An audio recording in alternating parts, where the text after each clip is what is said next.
हमेशा सूझे से लेकर अब तक हमें संभालते, इसलिए आपको धन्यवाद कीजिए। जो भी कोरोना वायरस से निकाल दीजिए। संडे स्कूल बच्चों को भी अच्छा बुद्धि ज्ञान दीजिए। संडे स्कूल टीचर को भी अच्छा बुद्धि ज्ञान दीजिए। यीशु मसीह के नाम से मांगते सुले पिता में।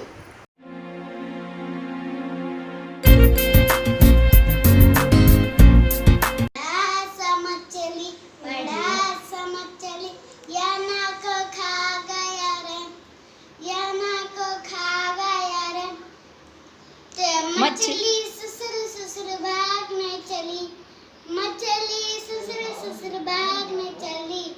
3 दिन के बाद वैक वैक वैक, 3 दिन के बाद वैक वैक। Always looking down in love, so be careful little eyes what you see. Oh, be careful little ears what you hear.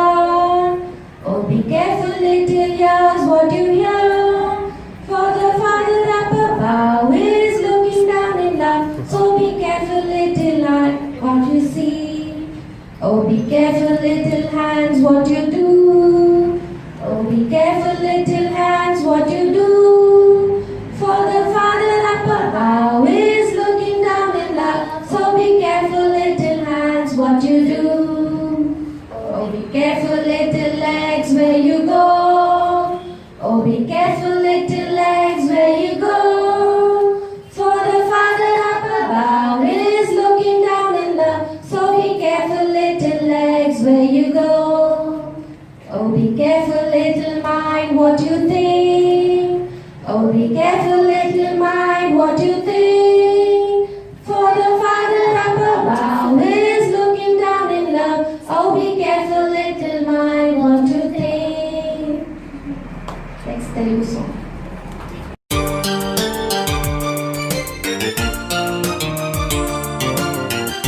And I would like to share with you a very short summary of the second book of the Bible, Exodus. The book of Exodus consists mainly of two genres, narrative history and laws. It was written by Moses about 1450 BC. The key personalities include Moses, Miriam, Pharaoh's daughter, Aaron and Joshua. It was written to record the events of Israel's deliverance from slavery in Egypt. Chapters 1 to 7 of Exodus introduce Moses and the Israelites in bondage in Egypt. In chapters 7 to 13, Moses, through the power of God, releases 10 plagues of different sorts on the land of Egypt. Chapters 14 to 18 describe the Exodus or exit from Egypt. Chapters 19 to 24 tell us about Moses presenting all of the laws to all the people at Mount Sinai as God has commanded. Chapters 25 to 40 show us Moses giving the Israelites the tabernacle, priests and worship instructions. The deliverance of Israel from the captivity in this book is a remarkable shadow of the deliverance of all of us from sin through the true Passover lamb and our one and only Redeemer, the Lord Jesus Christ. Let us never miss this commendable redemption. This is a very short summary of the second book of the Bible, Exodus. Thank you.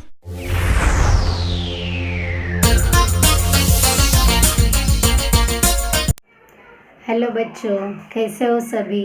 सबको जय मसीह की, praise the Lord. आज हम lesson में जाने से पहले प्रार्थना करके स्टार्ट करेंगे। सब लोग आंखें बंद करो, प्रार्थना करते हैं। हे परमेश्वर, सुबह से लेकर हमें संभाला, इसलिए आपको बहुत बहुत धन्यवाद करते पिता परमेश्वर।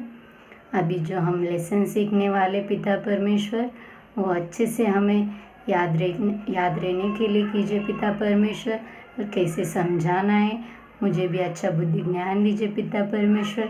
सुनने वाले बच्चों लोग को भी पिता परमेश्वर अच्छा समझने के लिए उन्हें भी अच्छा मन दीजिए पिता परमेश्वर। ये छोटी सी प्रार्थना प्रभु यीशु मसीह के नाम से मांगते सुन ले पिता, आमीन।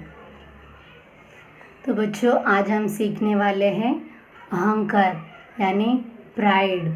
ये अहंकार कब आता है हमारे अंदर और ये किस में स्टार्ट हुआ और हम कैसे रहना है, ये अहंकार को अपने से दूर कैसे रखना है, ये हम सीखेंगे आज। वो कैसे सीख सकते हैं? वो सिर्फ़ और सिर्फ बाइबल के द्वारा ही हम सीख सकते हैं, क्योंकि परमेश्वर ने हमारे हाथों में बहुत कीमती चीज़ रखा है, वो है बाइबल। उसमें हमें क्या करना चाहिए, क्या नहीं करना चाहिए और कितने लोगों का तो चरित्र भी लिखा है, तो उन्होंने क्या किया और क्या किया तो उनका फल क्या मिला। ऐसे बहुत से अच्छे बातें परमेश्वर ने हमें दिया है। तो बच्चों, हम आज अहंकार के बारे में जानेंगे। बहुत बार हमें लगता है कि हम बराबर है, हम अच्छा चर्च जाते हैं, गाना गाते हैं और यीशु मसीह का बातें सुनते हैं। ऐसा हमें लगता है कि हम बहुत अच्छे, सब कुछ अच्छा कर रहे, मगर परमेश्वर कहता है कि अपने आप को देखो, तुम अपने अंदर देखो। क्या देखना है अपने अंदर? हमारे अंदर अहंकार आया क्या करके हम हमारे अंदर ही देखना चाहिए। वो कैसे? हमारे आँखों को देखना चाहिए, हमारे बातों को, हमारे हाव भाव को, हम कैसे बात कर रहे हैं और कैसे देख रहे हैं किसी को, कौन से नज़र से देख रहे, गुस्से के, अहंकार से, और बात कैसे कर रहे हैं और बात करने के टाइम एक्शन कैसे कर रहे, एक्सप्रेशन कैसे दे रहे, ये सब अहंकार दिखता है इनमें सब में। तो ये सब हमें नहीं करना चाहिए। तो इससे क्या होता है बच्चों? इससे बहुत हमारा नुकसान होता है। जैसे कि पहला अहंकार किस में आया, ये स्टोरी में हम जानकर समझेंगे कैसे नुकसान होता है।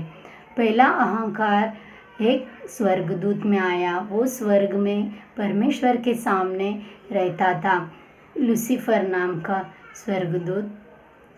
परमेश्वर ने उसको बहुत अच्छा पद दिया था। उसने परमेश्वर के सामने स्वर्ग में परमेश्वर का सेवा करते रहता था, मगर वो क्या किया, उसने अपने आप को देखा, मैं बहुत अच्छा हूँ, मुझे बहुत ज्ञान है, मैं बहुत अच्छा दिखता हूँ, तो मैं परमेश्वर का सिंहासन पे बैठ सकता हूँ, मुझे वो सिंहासन चाहिए और मेरे जैसा यहाँ पर कोई भी नहीं स्वर्ग में, तो मुझे वो सिंहासन चाहिए करके परमेश्वर से युद्ध किया। तो उसका फल वो क्या पाया?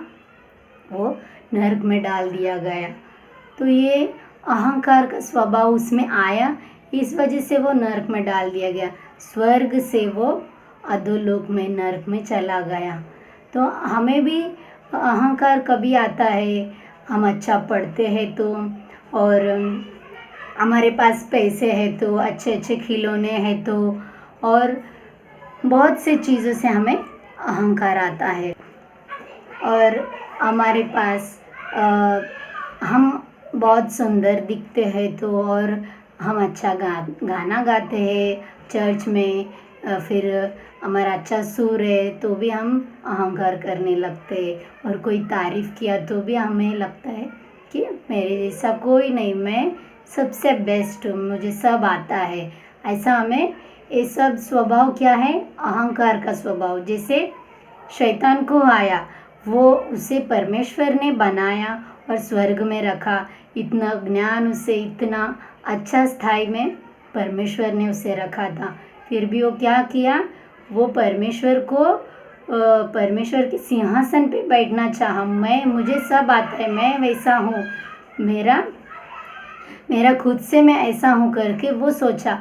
हम भी ऐसा नहीं सोचना चाहिए। अगर अच्छे हम पढ़ते हैं तो वो मेरा खुद से, मेरा टैलेंट है, मैं मेहनत करती हूँ, ऐसा नहीं सोचना चाहिए। परमेश्वर ने मुझे अच्छा बुद्धि ज्ञान दिया इसलिए मैं पढ़ती हूँ, ऐसा सोचना चाहिए। अच्छा गाना भी अगर हम गाते हैं तो परमेश्वर ने मुझे अच्छा सुर दिया, इसीलिए परमेश्वर की महिमा के लिए मैं गाना गा सकती हूँ। और अच्छा हमारे पास पैसे है तो वो भी परमेश्वर का आशीर्वाद है। और तारीफ़ किए तो भी क्या करने का, कोई भी उससे हमें अहंकार आता है तो क्या करना चाहिए, परमेश्वर का वजह से मैं ये सब कर सकती हूँ करके हम बोलना चाहिए। मगर वो अहंकार को हमारे अंदर नहीं लाना चाहिए। जैसा शैतान ने अहंकार अपने अंदर लाकर अधोलोक में पहुँचा, फिर वो क्या कर रहे हैं, ये हमारे अंदर डाल रहे अहंकार का जो गुण है वो सभी बच्चे, परमेश्वर के बच्चे लोगों में डाल रहे। वैसे कितने तो राजाओं के मन में डाला, वो राजा अपने आप को महान समझकर परमेश्वर नहीं, कोई नहीं, मैं हूँ, सब मेरे वजह से सब चल रहा है, इतना देश में जीत गया, इतना लड़ाई में जीत गया करके अपने आप को प्राइड करते थे, अहंकार में रखते थे, तो वो राजा सब नष्ट हो गए। कितने तो बाइबल में ऐसे है, तो वो लोग सब अहंकार जो भी किया वो नष्ट हो जाते हैं। वो शैतान हमारे अंदर डाल रहे, तो हम हमेशा परमेश्वर की महिमा करना चाहिए। अहंकार का स्वभाव को हमें छोड़ना चाहिए। जैसे यीशु मसीह क्या किए, यीशु मसीह कितने तो लोगों को ठीक करते थे, अंधों को आँख देते थे, लंगड़ों को चलाए और कि कुष्ठ रोगी को ठीक किए। मगर सबको क्या बोला यीशु मसीह ने कि मेरे बारे में प्रचार मत करो, परमेश्वर की महिमा करो, ऐसा बताया। फिर हमें भी वैसा ही करना चाहिए कि परमेश्वर का महिमा हो, मैं जो कुछ भी हूँ तो वो परमेश्वर का महिमा के लिए हूँ करके हम अपने आप को यीशु मसीह के जैसा रखना चाहिए। यीशु मसीह कभी अपने जीवन में अहंकार से बातें नहीं किया, अहंकार से देखा नहीं किसी को, और परमेश्वर का महिमा करते थे हमेशा। तो हम भी अपने जीवन में बड़े छोटे जो भी हमें समझाते हैं, अच्छा ज्ञान का बात सिखाते हैं, उनका बात सुनना चाहिए। नहीं मुझे आता है, मुझे सब मालूम है, ऐसा हम कभी नहीं करना चाहिए। वो शैतान का स्वभाव है, तो हम ये शैतान का स्वभाव से दूर रहना चाहिए। अहंकार को, प्राइड को हमारे मन में नहीं आने देना चाहिए। ठीक है बच्चों, जो ये अहंकार है उससे झगड़े होते हैं और कोई बात नहीं करते आपसे और कोई खेलते भी नहीं आपसे, सब लोग दूर हो जाते हैं। मेन आप परमेश्वर से दूर हो जाते हैं। जैसा शैतान परमेश्वर के सामने रहने वाला अधोलोक में चला गया, तो वैसा हम परमेश्वर से दूर होकर हम भी नरक जा सकते हैं। इसीलिए ये अहंकार का स्वभाव हमारे अंदर नहीं रखना चाहिए। हम जो कुछ भी है परमेश्वर की महिमा के लिए कहकर हमें अपने आप को दीनता में चलाना है। ये प्राइड को हमारे जीवन में इस्तेमाल नहीं करना है। ठीक है बच्चों, आज का लेसन यही मैं ख़त्म करती हूँ।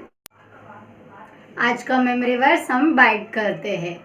नीति वचन 16 अध्याय 18 वचन, विनाश से पहले घर और ठोकर खाने से पहले घमंड आता है। नीति वचन 16 अध्याय 18 वचन, विनाश से पहले घर और ठोकर खाने से पहले घमंड आता है। और यहाँ पर हाथ रख के अभी पढ़ो, विनाश से पहले घर और ठोकर खाने से पहले घमंड आता है। ये आप लोग भी बनाकर अपने घर में रखकर पढ़ सकते हैं। जितने भी मेमोरी वर्स बताए वो आप बना सकते हैं घर में, और पढ़ने के लिए आपको इजी होगा। ओके, बाय बच्चों। सब लोग आंखें बंद करो, प्रार्थना करेंगे। हे परमेश्वर, अब तक हमें इस स्टोरी में चलाए पिता परमेश्वर, आपको बहुत बहुत धन्यवाद करते पिता परमेश्वर। इतना अच्छा मौका दिया पिता परमेश्वर, आप हमारे साथ रहकर हमें चलाया पिता परमेश्वर।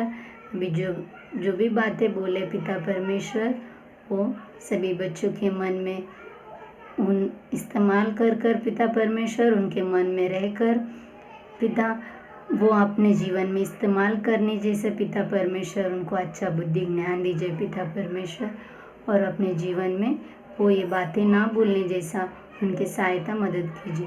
ये प्रार्थना प्रभु यीशु मसीह के नाम से मांगते सुन ले पिता, आमीन।